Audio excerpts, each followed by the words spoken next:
Labis ang lungkot na nararamdaman ko sa bawat araw. Ramdam ko ang pag-iwas sa akin ni Rafael. Hindi man niya ipahalata, ramdam ko ang pader sa pagitan namin. Hindi tulad noong una, naging malayo ang loob niya sa akin. Iniisip ko nga kung dahil ba iyon sa nangyari sa kanila ni Oliver o dahil na ba kay Grace. Nahihirapan na ako sa sitwasyon at gusto kong magtanong sa kanya ng tungkol kay Grace, pero hindi ko magawa. Tuluyan ang nawala ang pag-asa ko na mamahalin din ako ni Rafael. Ma'am Angela, kumain ka na. Hindi makakabuti sa bata iyang napakaunti mong kumain. Kailangan mo ng nutrisyon. Untag sa akin ni Aling Neng. Naroon ako sa kusina at hindi ko na namalayan na nakatulala na lang ako. Pasensya na po Aling Neng, may iniisip lang po ako. Muli kong ipinagpatuloy ang pagkain. Nakatungo ako habang kumakain.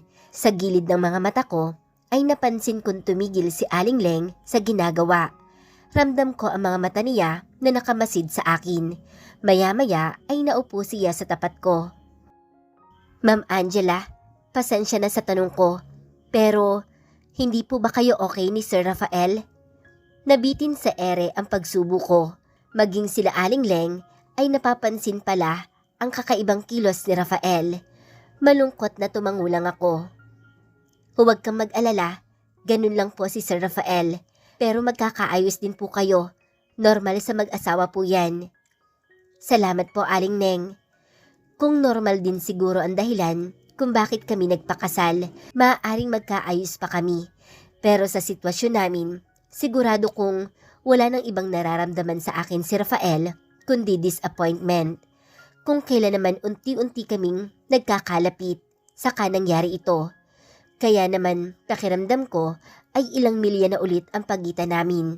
Tulad ngayon, papasok ako sa opisina, pero si Rafael ay kanina pang nakaalis.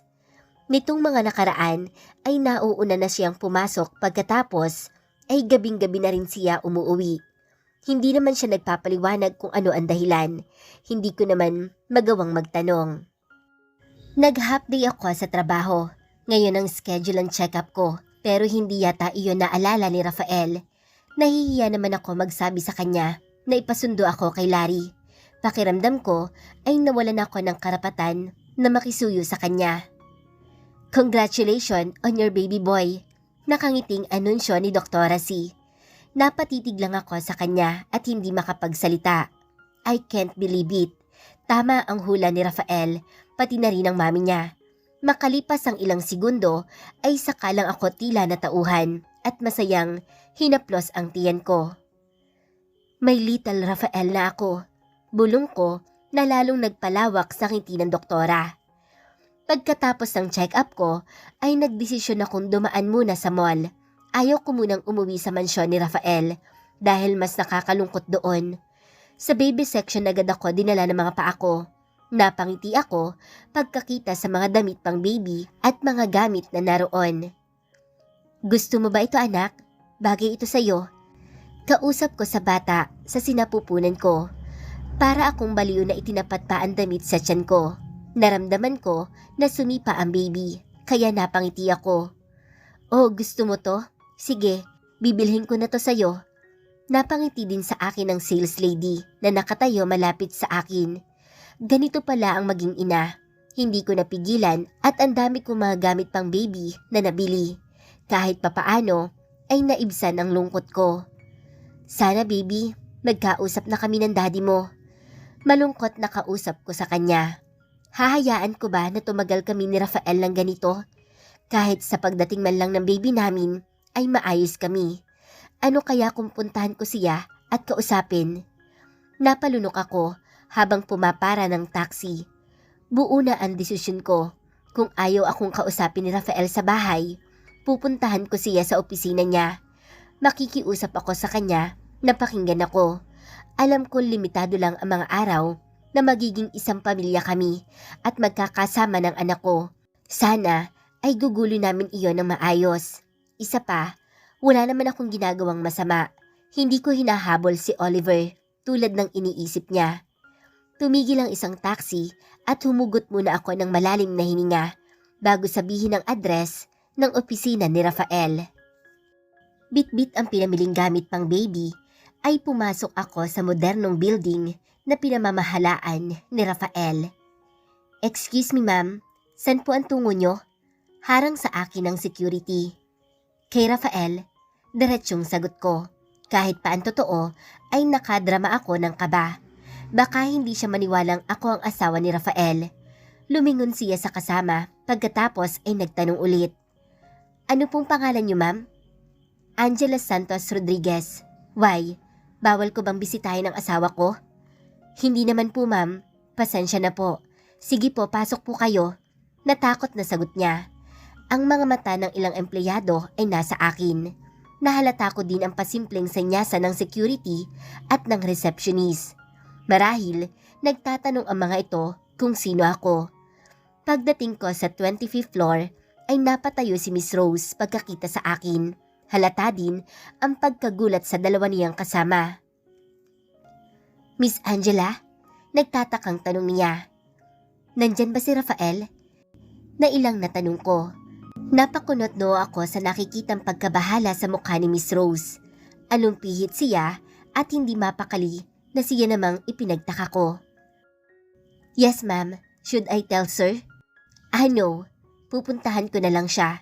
Tanggi ko. Baka mamaya itaboy pa ako ni Rafael kapag nalaman niyang pumunta ako dito na walang paalam. Kung paalisin man niya ako, at least hindi sa harapan ng empleyado niya.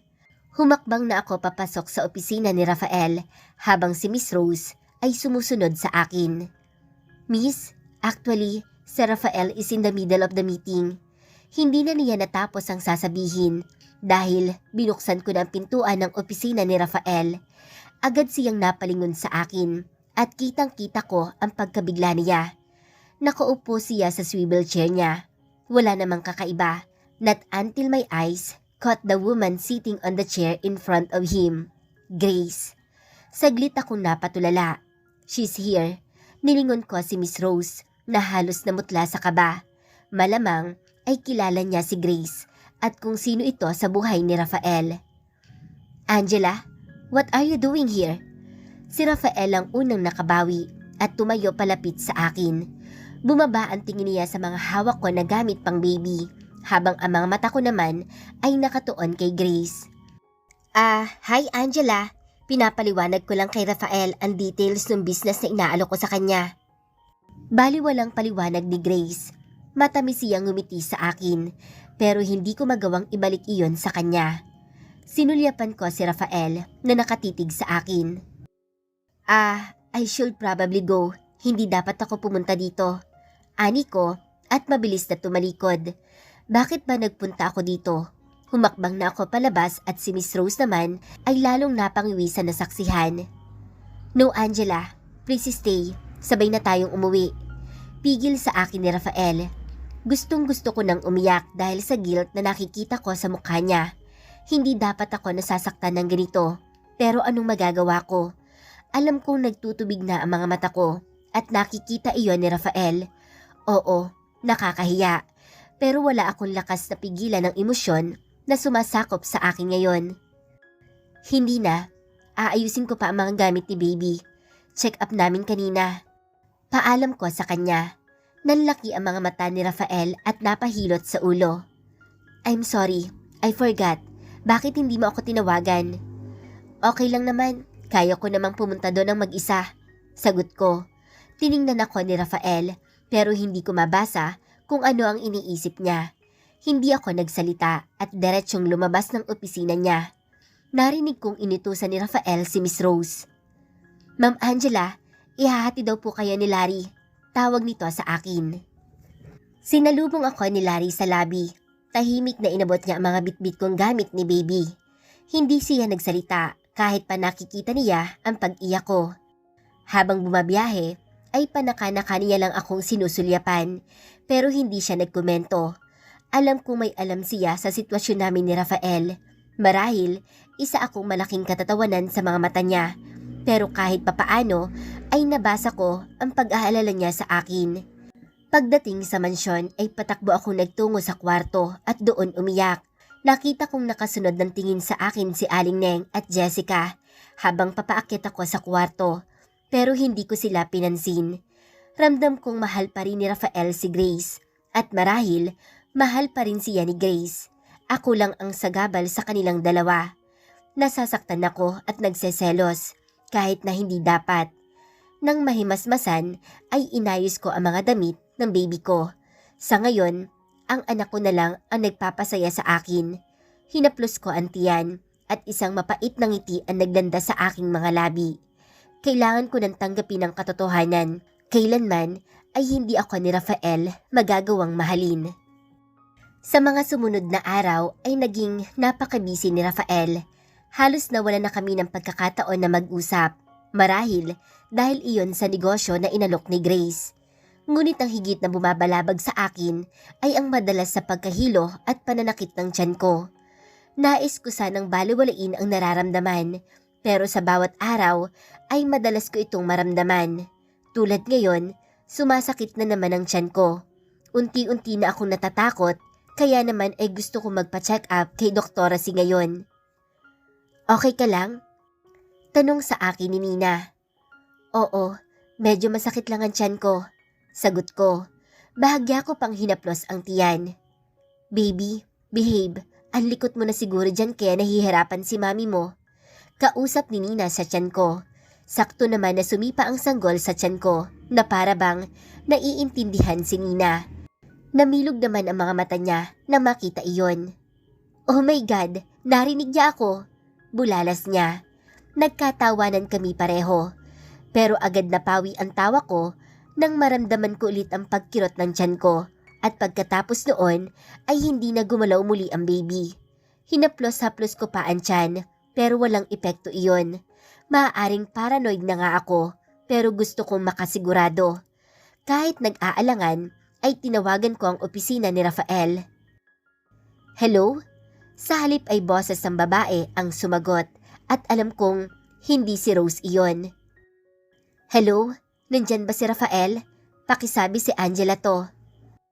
Ah, Angela, Rafael isn't here. Putol ng babae.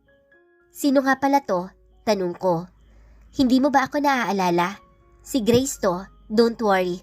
Sasabihin ko sa kanya na tumawag ka. Para namang sinaksak ang puso ko ng patalim. No need, tatawagan ko na lang siya sa number niya. Nasa meeting siya, kaya baka hindi niya masagot. Maagap na sagot ni Grace. Gusto kong magtanong kung nandun na naman ba siya sa opisina ni Rafael. And I hate myself dahil umurong ang lahat ng lakas sa loob ko. Natatakot ako sa isasagot niya. Napatulala lang ako sa kawalan matapos kong ibaba ang telepono.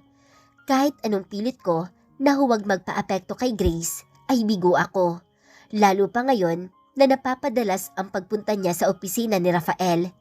Kinakain ako ng matinding selos.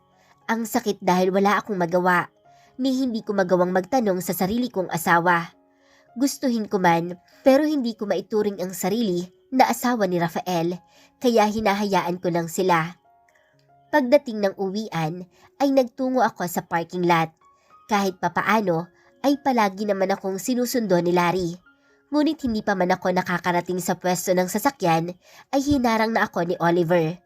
Agad ang pag-ahon ng inis na may kasamang takot pagkakita ko sa kanya. Sa ilang beses na nagkita kami, matapos ang paghihiwalay namin, ay pulos ng sama ng loob lang ang ibinigay niya sa akin. Anong kailangan mo? Malamig ang boses ko. Wala na akong maramdaman sa kanya ngayon, kundi galit. Angela, gusto kong humingi ng tawad sa'yo. Simula niya. Ano ba, Oliver? Di ba sinabi ko sa'yo? Layuan mo na ako. Ayaw kitang makita. Angela, please. I need you. Ikaw lang ang nakakaunawa sa akin. Pagsusumamo niya. Natigilan ako pagkakita sa kanya. I look at him closely. Samot-saring emosyon ang mababanaag sa mga mata niya. Naroon ang sakit at pagkalito. Agad ako nakadama ng awa, pero nang maalala ko ang masasakit na sinabi niya sa akin, ay agad iyong nabura. Bakit sa akin ka lumalapit? Hindi ba dapat sa asawa mo ikaw magsabi ng mga problema mo kung meron man? Walang emosyon na sagot ko. Akman lalakad ako, pero pinigil niya ako at iniharang niya ang katawan sa dadaanan ko. Oliver, Sa pagkabigla ko, ay bigla siyang lumuhod. Angela, please, be with me. Aaminin ko na, nakipagbalikan ako kay Lucy dahil din yun sa kondisyon ni Lolo Miguel. Ipinagpalit kita sa isang pamana, Angela, at pinagsisisihan ko iyon. Please, magsimula tayo ulit. Pakiusap niya at inabot ang kamay ko. Bahagya pang pumiyok ang boses niya at tumulo ang mga luha. Hindi agad ako nakakilos. Ngayon, nauunawaan ko na. Naalala ko ang sinabi ni Rafael na ipapamana ni Lolo Miguel ang Milenya sa pinsan niyang matagal ng kasal kung hindi siya makakahanap ng mapapangasawa. Si Oliver ang tinutukoy niya. Talaga ba? Iniwan mo ako dahil sa kondisyon ng lolo mo? Hindi ko pa rin maiwasang masaktan. Basta na lang niya ako iniwan sa ere noon at ang pamana ang dahilan. Bakit ba kailangan ako ang masaktan dahil sa mga kondisyon ni Don Miguel? Matatanggap ko pa kung iniwan niya ako dahil sa mahal niya pa rin ang asawa niya. Pero ang malaman na ipinagpalit niya ako sa pamana ay higit na masakit sa akin. Hindi ka mahal ng asawa mo, Angela. Ako, mahal kita. Yan ba ang tinatawag mong pagmamahal? Ang dali mo akong binitawan. Itinulak ko siya sa matinding sama ng loob. Pagtayo niya, ay agad ko siyang pinagbabayo sa dibdib. Tinangka niya akong yakapin, pero mabilis akong umiwas. Gumuhit naman ang sakit sa mga mata niya dahil sa ginawa ko. I'm sorry, Angela. We're together for 6 years. Sa tingin mo ba talaga hindi kita minahal? Mahal kita hanggang ngayon. Ikaw pa rin ang mahal ko. Sa'yo lang ako naging maayos, Angela. Simula nung makilala kita, maraming nagbago sa akin. Pinagsisisihan ko nang iniwan kita. Ikaw ang kailangan ko. I feel so lost. Kalimutan mo na ako, Oliver. Kinikilabutan ako sa mga sinasabi niya. Kahit pa maghiwalay kami ni Rafael, wala akong balak na maging parte pa ng buhay niya. Pati ba ikaw ay ayaw na rin sa akin? Talaga bang mahal mo si Rafael? Puno ng lungkot ang boses niya. Oo, mahal ko siya. Kaya bumalik ka na lang sa asawa mo. Sagot ko. Nagdilim ang mukha niya, pero bago siya makapagsalita ay mabilis na akong tumalikod. Tinakbo ko ang kinaroroonan ng sasakyan at mabilis na sumakay doon. Ayaw ko siyang makita o makausap pa. Dumaan pa si Oliver sa harap ng sasakyan namin at alam kong napansin siya ni Larry. Sana lang ay hindi siya magkwento kay Rafael. Napapagod na napasandal ako sa upuan. Parang lalong sumama ang pakiramdam ko. Agad ako nagtungo sa kwarto pagdating sa bahay. Sa konting minutong nagkausap kami ni Oliver ay para akong naubusan ng lakas. Agad akong nagtungo sa kama at nahiga. Hindi pa man ako natatagalang nakapikit ay biglang bumukas ang pintuan. Agad ako nagmulat at namataan ko si Rafael na nakatayo malapit sa akin. Pinagmasdan lang niya ako at nakadama ako ng pagkailang. Kailan pa nga ba nang huling nag-ayos kami ng maayos? Hindi na ako sanay sa presensya niya dito sa kwarto. Simula noong iwasan niya ako. Bakit? Ang aga mo ata ngayon? Itinago ko ang nerbiyos sa boses. Grace told me that you called my office. Why? Imbes ay ganting tanong niya. Hindi niya sinagot ang tanong ko. Napakagatlabi ako. Ang totoo ay wala na sana akong balak sabihin sa kanya. Hindi ko na rin siya tinawagan sa number niya dahil nag-aalangan ako. Sasabihin ko sana na magpapacheck up ako. Tipid na sagot ko. Iniwasan ko siyang tingnan dahil kanina pa siyang nakatitig. Bakit? May nararamdaman ka ba? Agad na nabalot ng pag-aalala ang boses niya. Sumasakit lang ang tiyan ko paminsan-minsan, pero hindi bale. Kaya ko namang magpa-check up pag-isa. Pasensya na, naisip ko lang sabihin sa'yo kanina. Ipahatid mo na lang ako kay Larry. No, sasamahan kita if that's what you want. Hindi naman, napabiglang tanggi ko, kaya nakakunot namang napatingin siya sa akin. Ibig kong sabihin, kahit hindi na, baka busy ka. I'll make time, Angela. Just tell me the date and time. Seryosong tura niya. Sobrang busy mo na kasi, sagot ko. Oo, may negosyong inoffer si Grace. Hindi niya inalis ang mga mata sa mukha ko, kaya naman pilit kong itinago ang emosyon. Ayaw kong isipin niya na hindi ako tumutupad sa kasunduan namin. Ganun ba? Mabuti naman. Kunwari sagot ko. Sige, sasabihan na lang kita sa check-up ko. Okay, tipid na sagot niya. Salamat, ani ko. Dahil hindi ko na kayang tagalan ang mga mata niya, ay humiga na ulit ako sa kama, patalikod sa kanya. Nararamdaman ko pa rin ang nakakapaso niyang mga mata, pero hindi ko na siya kinausap. Ilang saglit pa siyang nanatili sa pwesto. Pagkakuwan, ay narinig ko siyang humakbang palabas ng kwarto. Sakalang ako nakahinga ng maluwag. At least, he is still concerned with our son. Sapat na sa akin ang anak na lamang namin ang mahalin niya. Dumating ang araw ng check-up ko, ngunit walang Rafael ang sumipot. Sinabihan ko naman siya sa text pero wala akong na-receive na sagot buhat sa kanya. Pinaasa pa niya akong sasama siya. Iyon naman pala ay hindi niya matutupad. Maging si Larry ay hindi dumating para sunduin ako. Kaya napilitan lang akong kumuha ng taxi dahil malilate ako sa appointment ko. Abot-abot ang sama ng loob ko kay Rafael. Hindi ko na napigilan ang sarili ko at nagtipa ako ng napakahabang mensahe sa kanya. Gustuhin ko mang ipagtanggol siya sa isipan ko. Hindi ko magawa dahil nabalot na ako ng inis. Lalo pa at sa likod ng isipan ko ay iniisip kong marahil ay si Grace ang kasama niya. Mataas ang blood pressure mo, you should rest, and we need to monitor your condition. Paalala sa akin ni doktora at halata ang pagkabahala niya. May inabot siya sa akin ng mga tabletas. This is the safest medication that I can offer you. Please be careful, Mami. Lahat ng bawal ay iwasan mo na muna. Magpahinga ka na muna. Kapag may nararamdaman ka, tawagan mo agad ako. Inabot ko ang tabletas. Nakahinga ako ng maluwag dahil safe naman ang baby. Kaya lang, kung magpapatuloy ang mataas kong BP, ay baka malagay sa panganib ang buhay namin pareho. Naglalakad na ako palabas ng building nang nakasalubong ko si Rafael. Humihingal pa siya at bakas ang pagmamadali.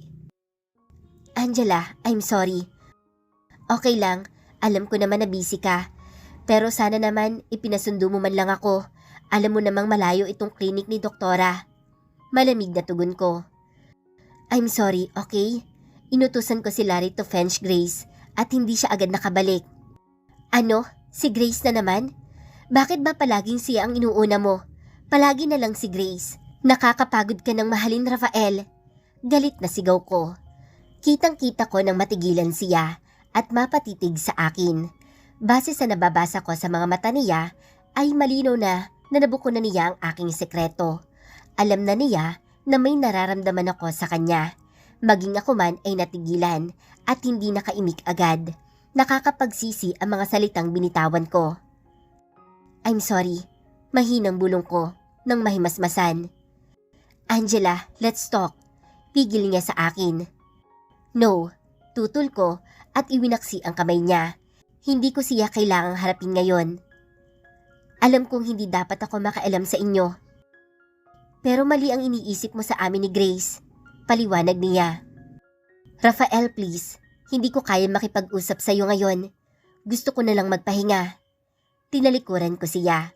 Narinig ko pa ang pagbuntong hininga niya. Alright, ipapahatid kita kay Larry sa mansyon. Magpahinga ka na muna. We'll talk later.